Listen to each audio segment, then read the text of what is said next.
성도님들 환영합니다.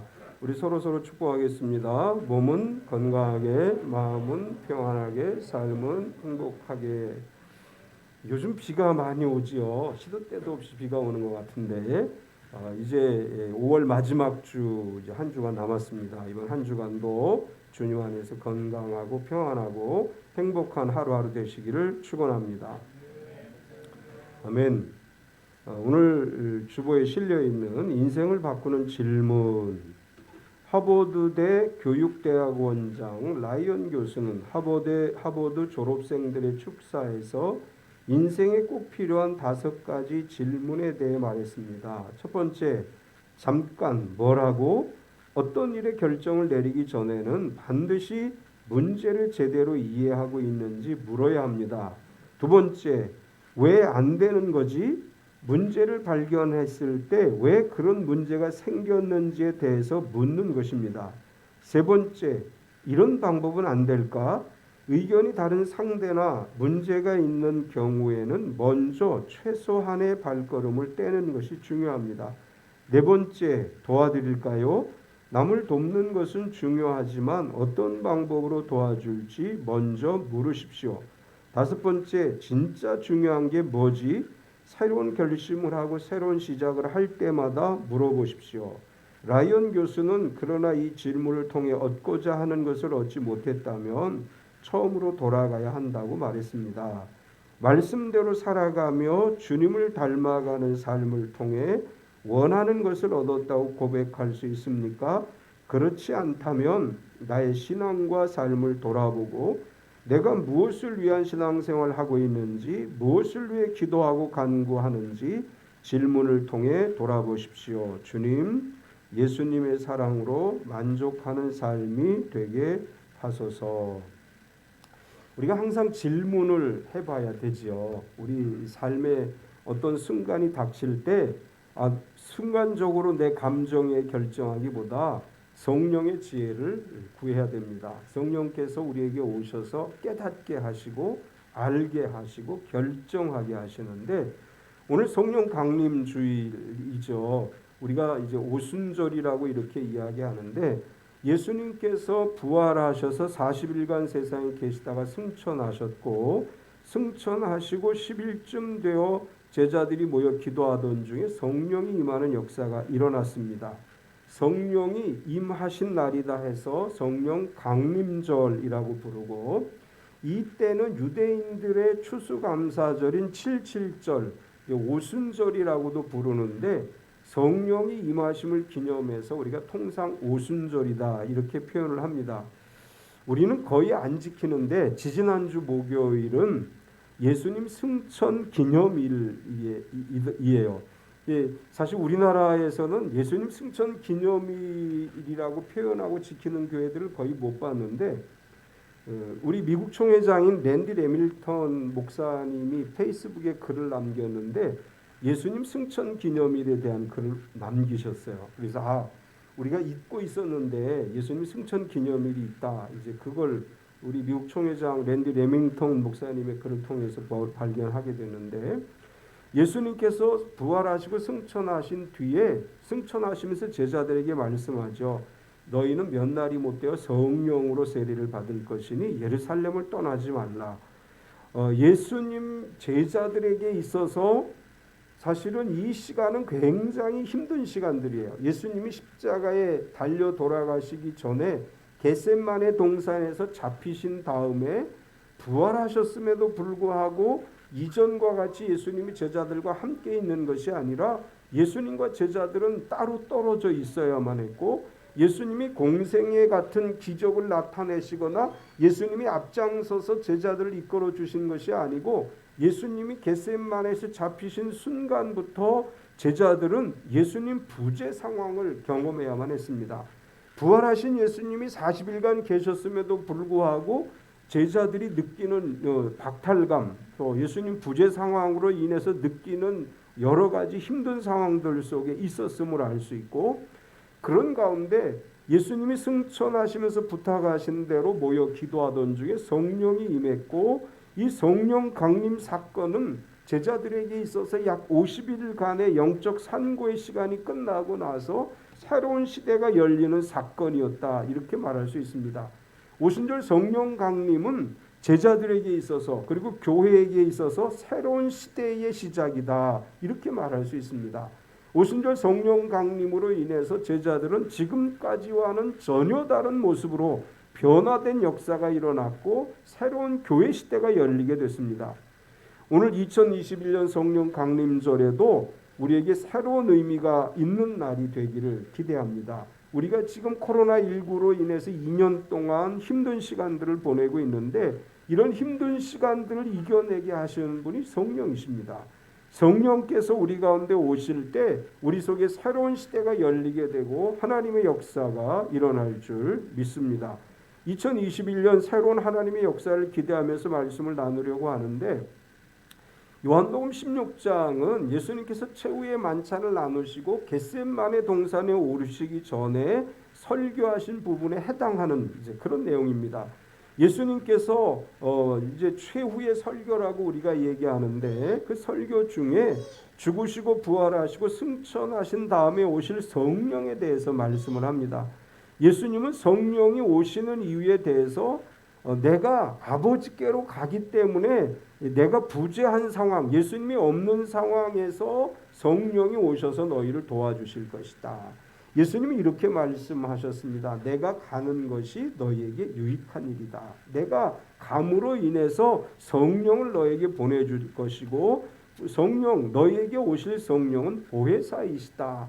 이제 그렇게 이야기하셨는데 오늘 말씀에서 예수님께서 내가 보혜사 성령을 너에게 보내줄 것인데 그분은 진리의 성령이시다. 이렇게 말씀을 하셨습니다.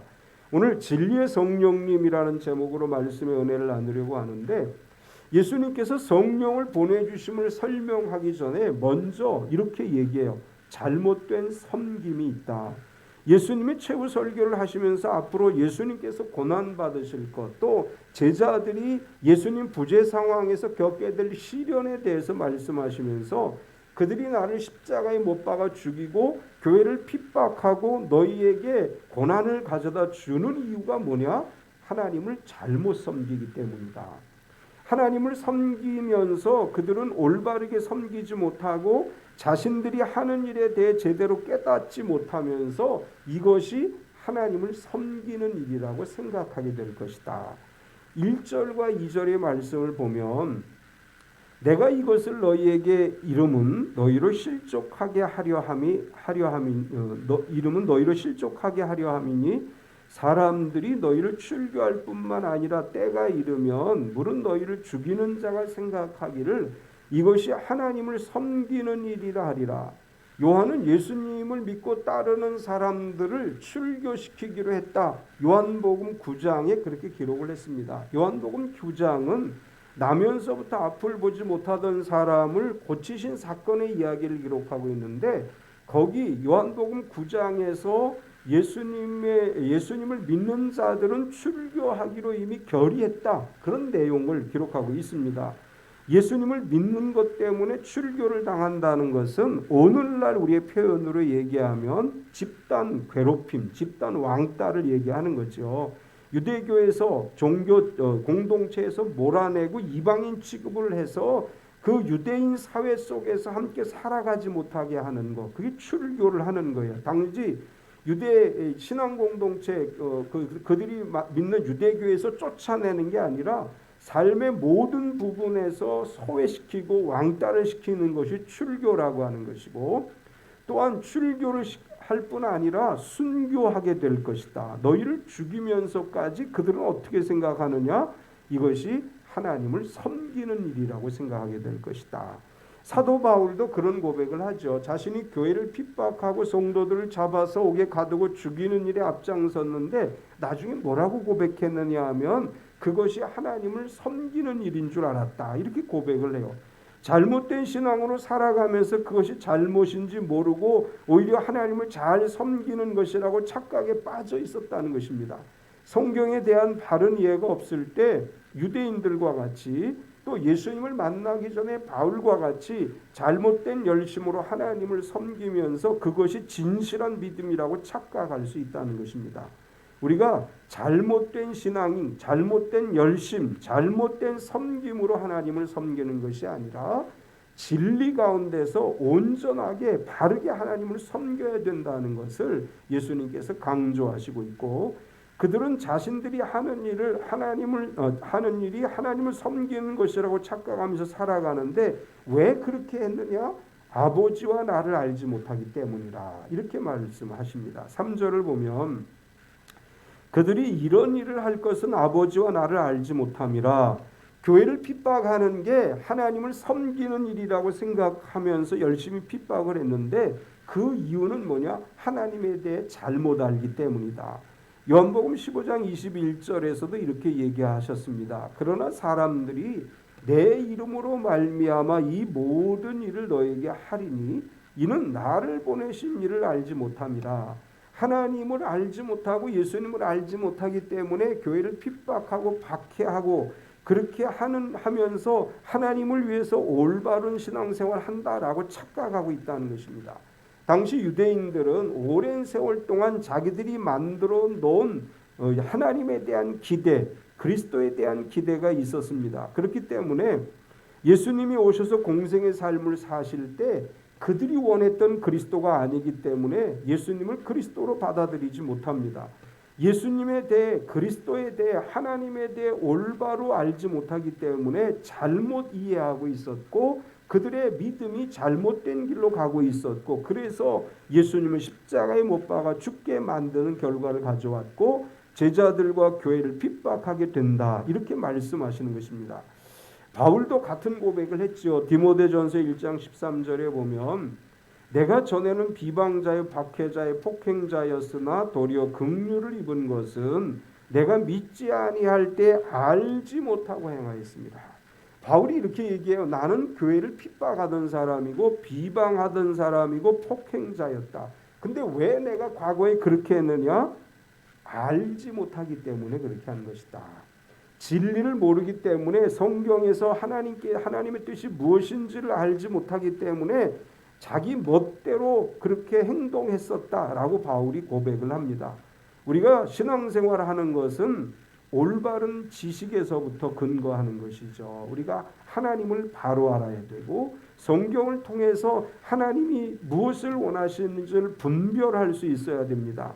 알지 못하면 제대로 된 믿음을 가질 수 없지요. 그래서 호세아 선지자는 이렇게 선포합니다. 호세아 6장 3절에 보면 그러므로 우리가 여호와를 알자, 힘써 여호와를 알자. 그의 나타나심은 새벽빛같이 어김없나니 비와 같이 땅을 적시는 늦은 비와 같이 우리에게 임하시리라 하니라.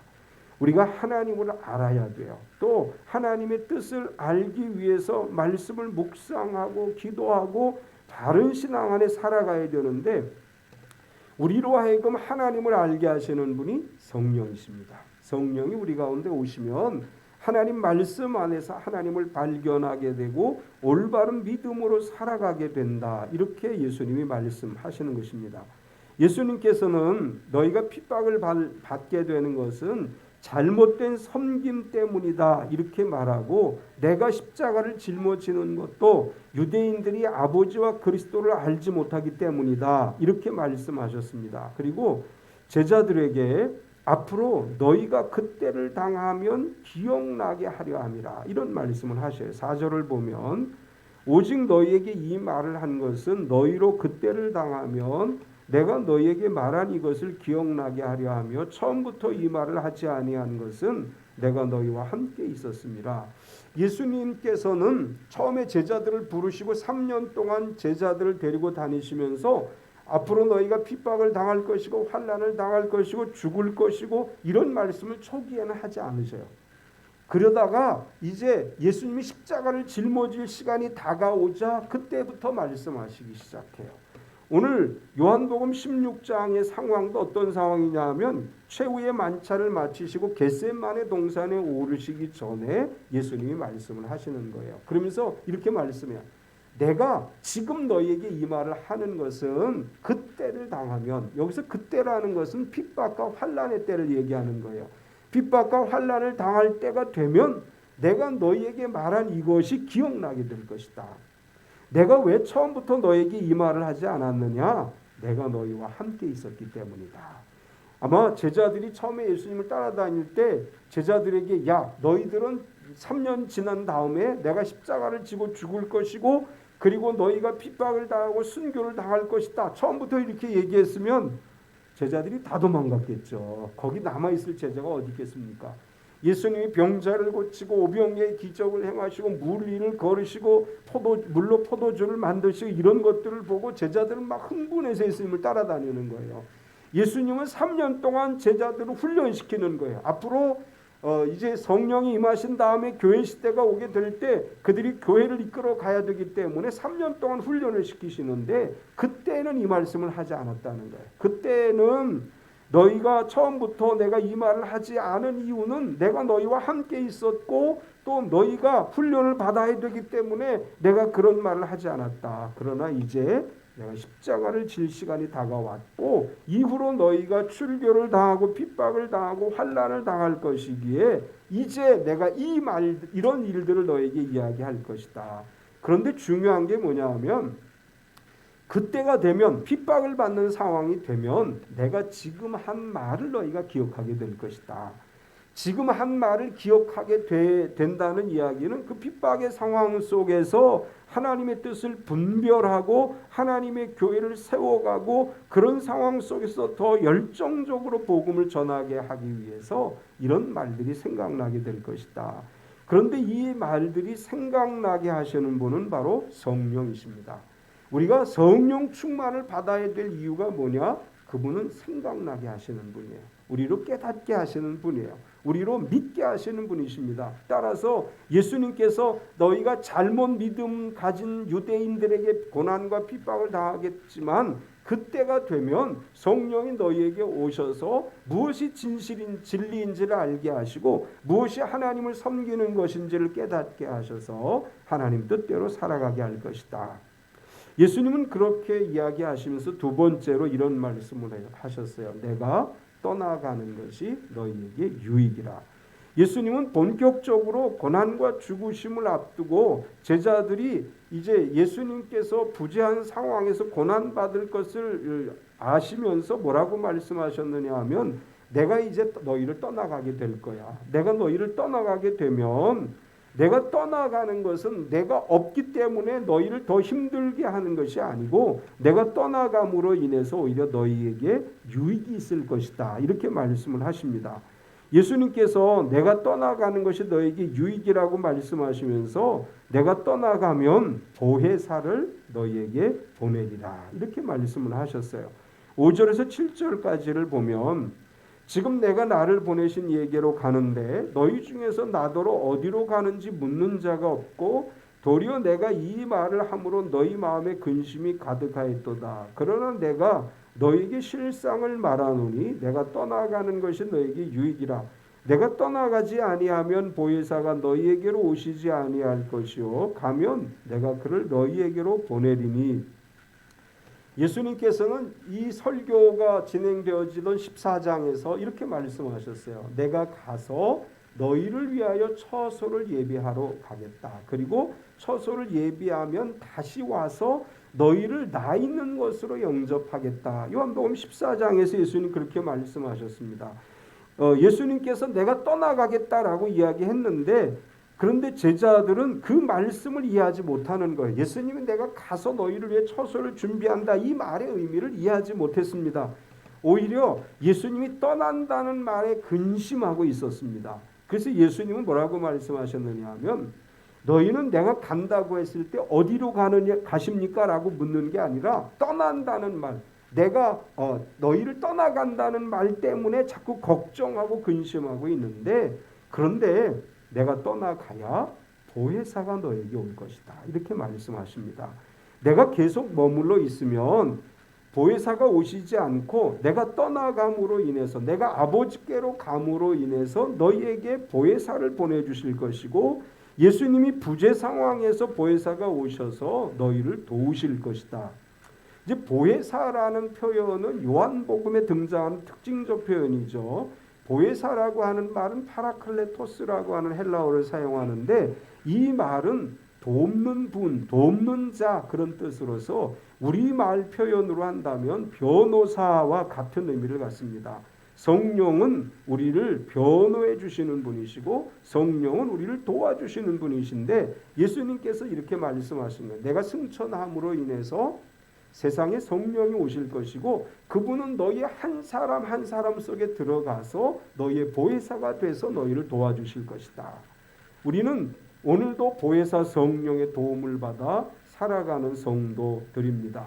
일주일 동안 세상에 살아갈 때 성령이 내 안에 오셔서 깨닫게 하시고 성령이 내 안에 오셔서 나를 도와주시고 성령이 내 안에 오셔서 말씀을 깨닫고 무슨 말을 해야 될지 어려운 상황이 직면했을 때 어떻게 결정해야 될지를 도와주실 줄 믿습니다. 이번 한 주간도 보혜사 성령의 도우심 가운데 어려운 순간 무엇을 결정해야 될 순간이 오면 성령의 도우심을 받으시기 바랍니다. 성령이 나를 도와주셔서 이 상황에서 내가 어떻게 결정해야 될지 알게 하시고 이 상황을 어떻게 극복해야 될지 나를 도와주옵소서. 성령께 모든 것을 의존할 때 성령이 우리를 도우시고 지켜주실 줄 믿습니다.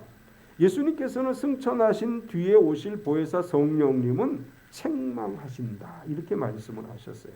8절에서 11절까지를 보면 그가 와서 죄에 대하여 의에 대하여 심판에 대하여 세상을 책망하시리라. 죄에 대하여라 함은 그들이 나를 믿지 아니하며 의에 대하여라 함은 내가 아버지께로 가니 너희가 다시 나를 보지 못하며 심판에 대하여라 함은 이 세상 임금이 심판을 받았습니다. 성령이 오셔서 하시는 중요한 일 가운데 하나가 책망하시는 일이다. 여기서 우리말 성경에서 책망이라고 번역을 했는데 원어의 의미는 깨닫다 이런 뜻이에요. 그러니까 보혜사가 오셔서 하시는 가장 중요한 일이 뭐냐? 깨닫는 거예요. 그 뭐에 대해서 깨닫느냐? 죄에 대하여 깨닫고 의에 대하여 깨닫고 심판에 대하여 깨닫게 하신다. 죄라고 하는 게 뭐냐라고 이야기할 때 죄는 곧 믿지 않는 게 죄다. 성령이 우리 안에 오셔서 예수님을 믿지 않는 것이 죄라는 걸 알게 하시고 우리로 하여금 깨닫고 예수님께 돌아와서 예수님을 믿고 구원받은 성도가 되게 하신다는 거예요. 성령께서 우리 안에 오셔서 죄를 깨닫게 하시고 예수님을 믿게 하시고 믿음 안에 살아가게 하시는 줄 믿습니다.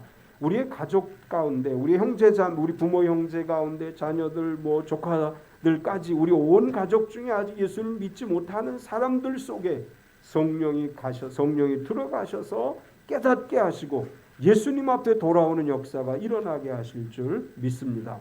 우리가 특별히 5월을 이제 보내면서 가족의 달을 보내면서 가족들 안에 믿음이 없는 가족들 안에 성령이 오셔서 성령이 들어가셔서 도와주시고 죄에 대하여 깨닫게 되고 또 의에 대하여 깨닫는다는 것도 역시 어떻게 하는 것이 의로운 삶을 살아가는 것인지를 성령이 깨닫게 하신다고 하는 것으로서 우리가 성령 안에 깨닫고 하나님을 믿는 믿음 안에 살아가도록 성령이 우리를 도와주실 줄 믿습니다. 심판은 이 세상 임금이 이미 심판을 받았다 이렇게 말씀하셨는데 이건 이런 얘기예요. 예수님께서 이 땅에 오셔서 공생애를 시작하실 때 뭐라고 말씀하셨느냐? 하나님 나라가 너희에게 이미 임했다 이렇게 말씀하셨어요. 예수님께서 병자를 고치시고 귀신을 쫓아내시고 사탄을 몰아내실 때 하나님 나라가 이미 임한 것이고 하나님 나라가 이미 임했다고 하는 것은 결과적으로 이 세상의 임금인 사탄이 심판을 받는 거죠. 우리 안에 예수 그리스도의 이름의 권세로 질병이 치유되는 역사가 일어나고 우리의 가정을 묶고 있던 사탄의 저주에서 우리가 풀려나게 될 때 사탄은 심판을 받는 거예요. 우리를 억누르고 있던 우리를 얽매고 있던 모든 악한 영들이 심판을 받는 것이고 그렇기 때문에 그런 일들을 누가 하시느냐? 성령이 오늘 우리를 도와서 하신다는 거예요. 우리 안에 부활하신 예수 그리스도의 이름이 있습니다. 우리 안에 예수 그리스도 이름의 권세를 가지고 오늘도 성령의 역사가 나타남을 믿습니다. 예수님께서 요한복음 3장 18절에서 심판에 관해서는 또 이렇게 말씀하셨어요. 그를 믿지 않는 자는 그를 믿는 자는 심판을 받지 아니하는 것이요 믿지 아니하는 자는 하나님의 독생자의 이름을 믿지 아니하므로 벌써 심판을 받은 것이니라. 심판이라고 하는 게 뭐냐? 믿지 않는 게 이미 심판을 받는 것이다. 성령이 오셔서 우리로 하여금 믿게 하시고, 성령이 오셔서 우리로 하여금 구원받은 성도가 되게 하시고, 성령이 오셔서 우리로 굳건하게 믿음으로 살아가게 하시는 줄 믿습니다. 예수님께서는 그렇게 말씀하시면서 이렇게 이야기하셨어요. 지금은 감당하지 못하리라.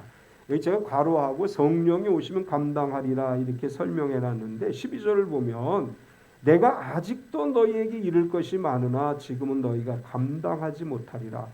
제자들은 요한복음 16장에 예수님의 설교를 듣고 있던 제자들은 지금 혼돈 상태가 온 거예요.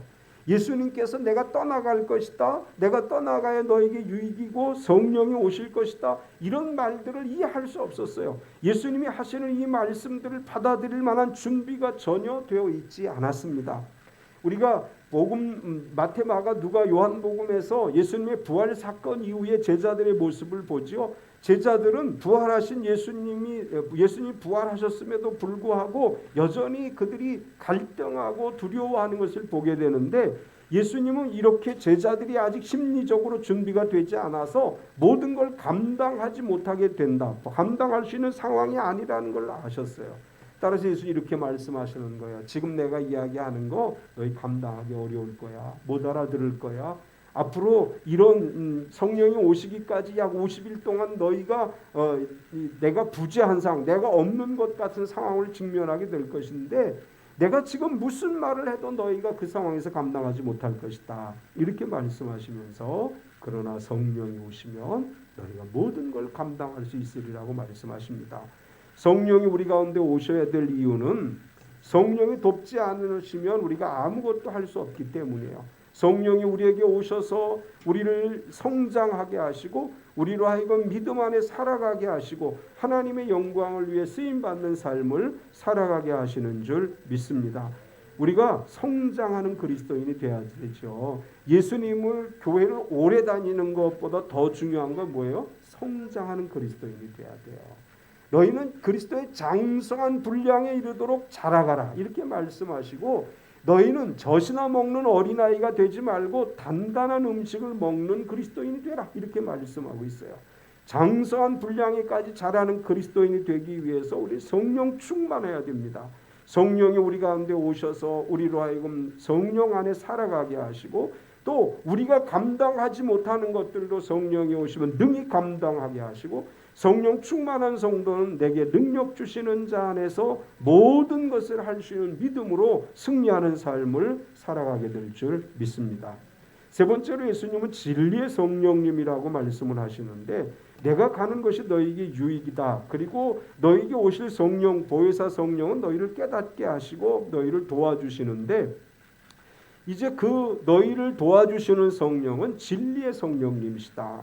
진리의 성령님께서 우리에게 임하시게 되면 우리를 진리 가운데로 인도하신다. 이렇게 말씀하셨어요. 13절을 보면 그러나 진리의 성령이 오시면 그가 너희를 모든 진리 가운데로 인도하시리니 그가 스스로 말하지 않고 오직 들은 것을 말하며 장래 일을 너희에게 알리시리라. 진리의 성령이 오셔서 세상을 책망하시고 깨닫게 하시고 그리고 하시는 일이 뭐냐? 진리 가운데로 우리를 인도하시는 거예요. 예수님은 진리이시죠. 길과 진리와 생명이십니다. 우리가 예수님 앞에 나올 수 있는 건 성령의 도우심으로 가능한 것입니다. 성령이 오셔서 진리 가운데로 우리를 인도해 주시고 진리의 말씀 가운데 우리가 살아가게 하시는 줄 믿습니다.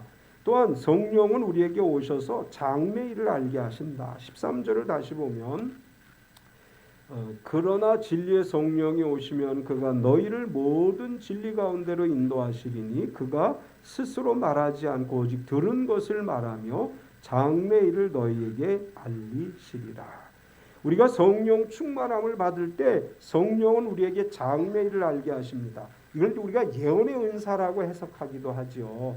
성령께서 우리 안에 오셔서 장래일을 알게 하시고 장래일을 깨닫게 하신다. 이것을 우리가 예언이라고도 이야기하는데, 여기서는 예언의 은사만을 이야기하는 것이 아니고 예수 그리스도께서 죽으시고 부활하시고 승천하시고 마지막 때 다시 오셔서 우리를 하나님 나라로 이끌어가게 이끄시는데 그 모든 과정을 이야기하는 것이고, 우리가 이 땅 살아가는 동안 어떤 시련과 역경이 온다 할지라도 다시 오실 그리스도를 바라보며 종말 신앙으로 살아가면서 어떤 어려움도 능히 이기게 하시고 우리로 하여금 미래에 대한 종말 신앙, 그리스도가 다시 오심을 바라보며 살아가게 하신다. 이렇게 말씀하고 있습니다. 성령께서 우리의 장래일을 알게 하시고 또한 우리가 소망을 가지고 살아가게 하시는 줄 믿습니다. 마지막으로 예수님께서는 진리의 성령님은 예수님의 영광을 나타내신다. 이렇게 말씀하셨어요. 14절 15절을 보면 그가 내 영광을 나타내리니 내 것을 가지고 너에게 알리시겠음이라. 무릇 아버지께 있는 것은 다 내 것이라. 그러므로 내가 말하기를 그가 내 것을 가지고 너에게 알리시리라 했노라. 진리의 성령이 오셔서 우리를 진리 가운데로 인도하시고 장래일을 알게 하실 뿐만 아니라 주님의 영광을 나타내신다고 말씀합니다. 성령이 오셔서 우리에게 죽으시고 부활하시고 승천하시고 다시 오실 재림의 왕을 믿게 하실 뿐만 아니라 우리의 삶을 통해 모든 영광을 하나님께 돌리게 하시고 우리를 통해 하나님의 영광을 세상 가운데 나타나게 하실 줄 믿습니다.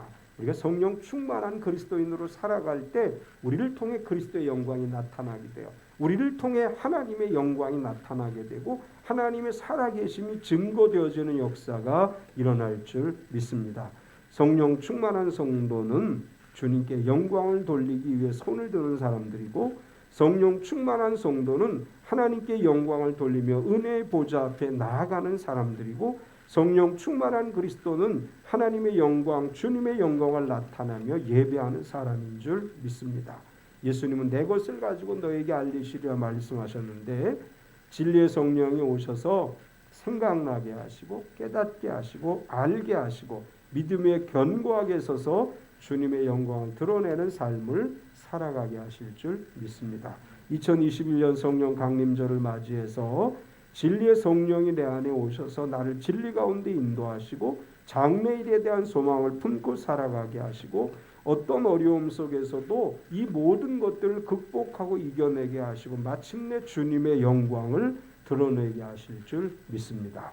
위기는 믿음 안에서 기회인 줄로 믿습니다.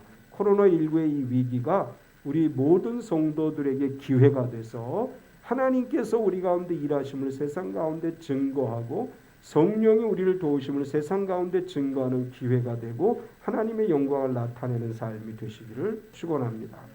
참 좋으신 하나님 감사합니다. 오늘 성령 강림절 우리가 주님 앞에 나와 예배하게 하시고 말씀 듣게 하심을 감사합니다. 진리의 성령이시여 우리 가운데 오시옵소서. 보혜사 성령님이여 우리 가운데 오시옵소서. 우리를 도와 주시옵소서. 깨닫게 하여 주시옵소서. 어려운 상황 속에서도 소망을 품고 매일매일의 삶 속에 승리하게 하여 주시옵소서. 진리의 성령이 오셔서 우리로 하여금 주님의 영광을 드러내게 하여 주시고 진리의 성령이 오셔서 우리로 하여금 하나님이 일하심을 세상에 드러내게 하여 주시옵소서. 예수님의 이름으로 기도드리옵나이다. 아멘. 우리 다 일어서서